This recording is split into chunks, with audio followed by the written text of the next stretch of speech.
All right, today we're going to start the newest book club, Spirit Animals.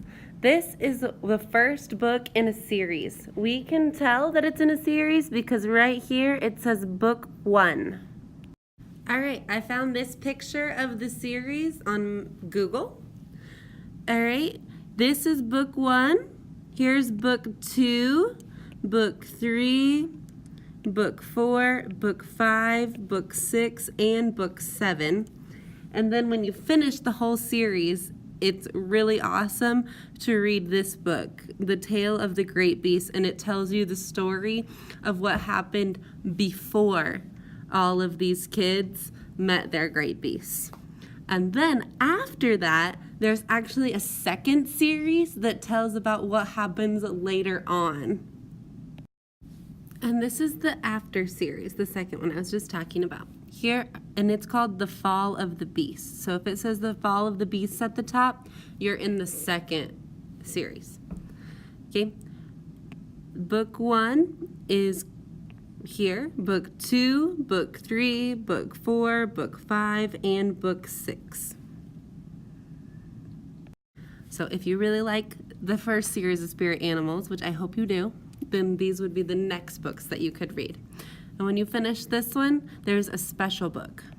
This one is called Tales of the Fallen Beasts, and it is written by the original author of the first book and the other authors who helped write these other books. And they got together and they wrote this really cool book to end the series. I really like this one too. Now, the reason that I spent 2 minutes explaining that is because I personally really love series. Just like I would rather watch a TV series than a movie because I really get to know the characters. And in these books, there are 4 main characters. They are shown on the first book cover, which we're reading. Connor, Roland, Maylin, and Abeka. And they summon 4 spirit animals: Brigand, Uraza, G, and Essex. Okay? So let's get started reading chapter 1. Chapter 1, Brigand. Given a choice, Connor would not have picked to spend the most important birthday of his life helping Devin Trunswick get dressed. In all honesty, he would not have volunteered to help Devin Trunswick do anything, ever. But Devin was the eldest son of Eric, the Earl of Trunswick, and Connor was the 3rd son of Finray, herder of sheep. Finray had incurred debts to the Earl, and Connor was helping to work them off as a servant to Devin.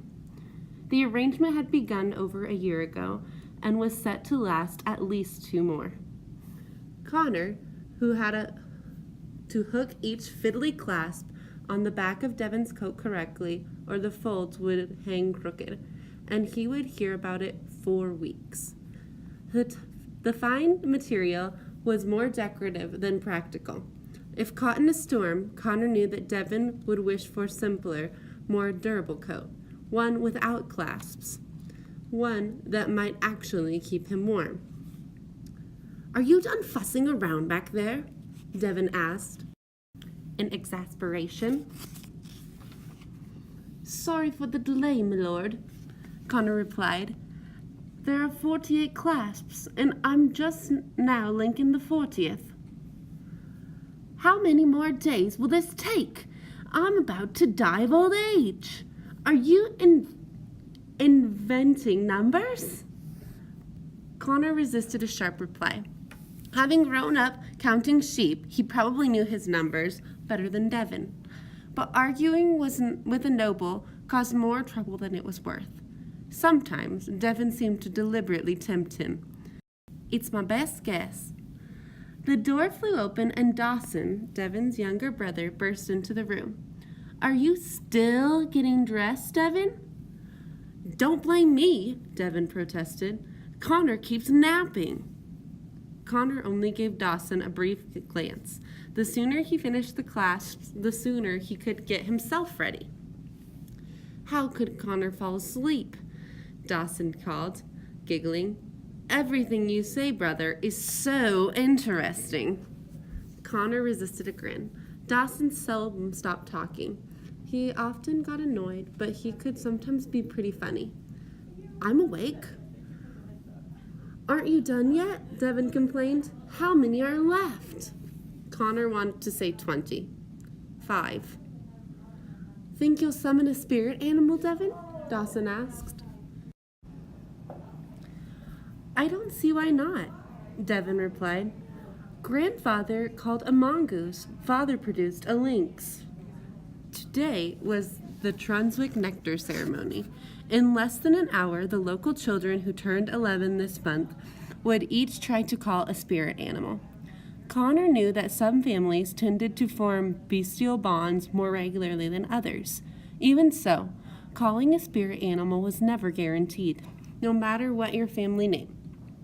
There were only 3 kids scheduled to drink the nectar. The odds were against any of them succeeding.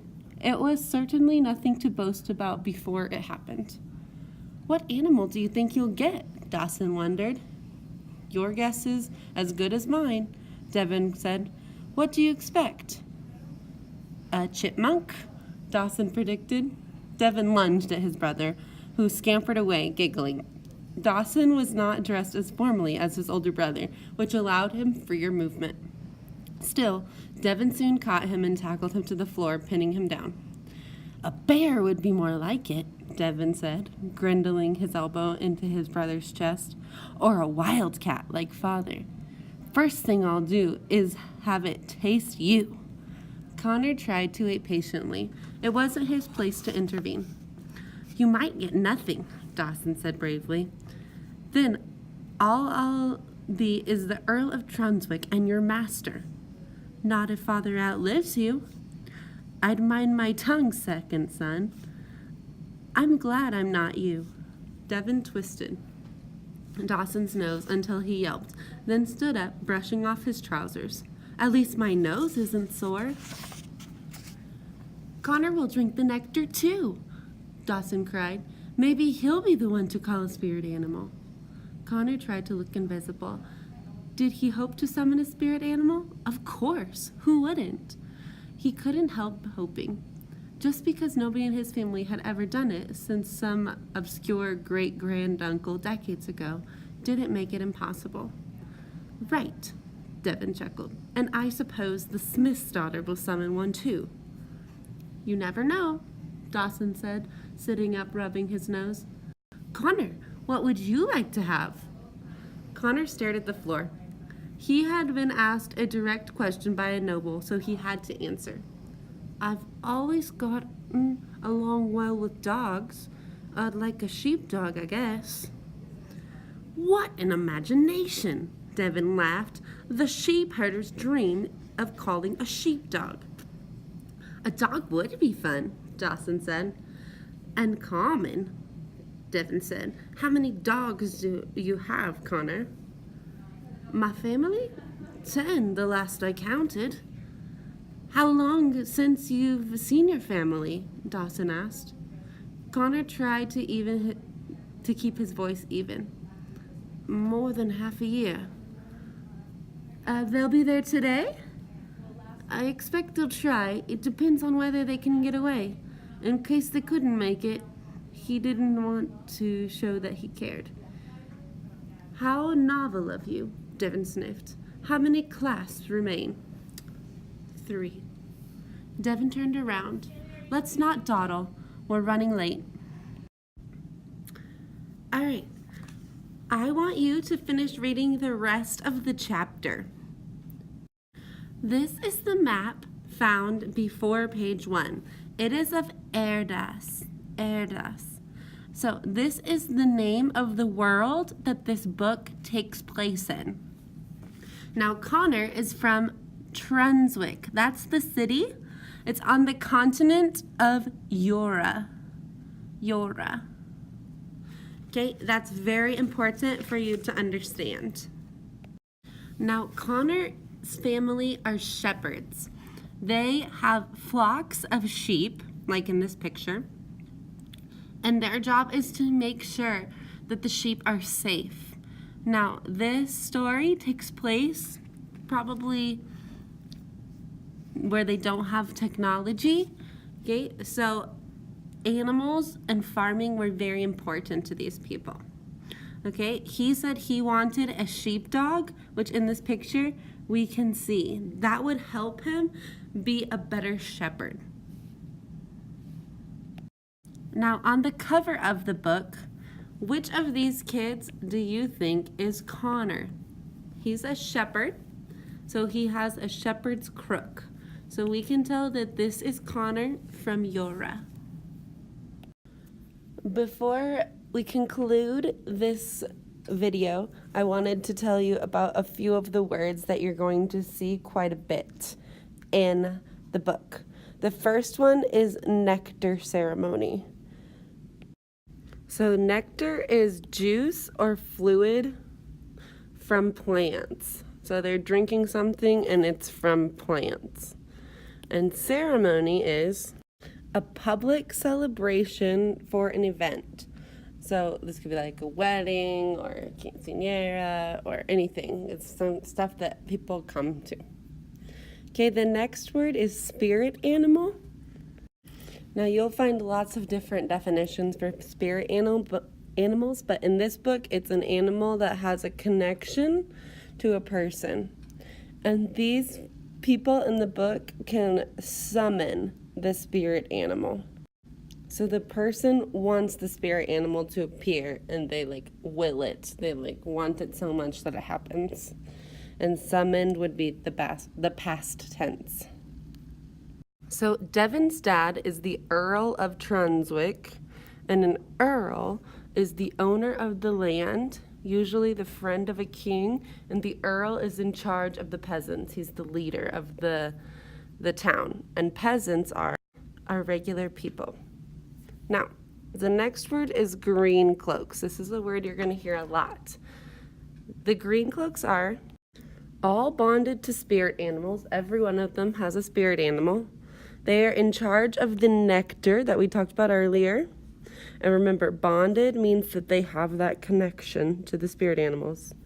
And the green cloaks are a group of people who wear green cloaks. Okay, so you can look on the cover and see which of the kids are wearing green cloaks. I added the word bonded at the bottom because this is a word they use a lot, bond or bonded. And that means to have a connection with something. When you're a baby, you form a bond with your mom and dad because they hold you and play with you and hug you, stuff like that.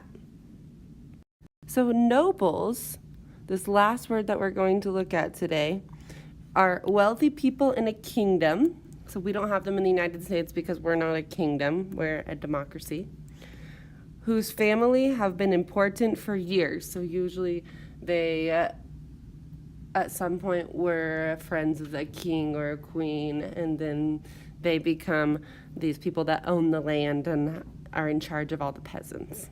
Okay, so that will help you while you're continuing to read the book.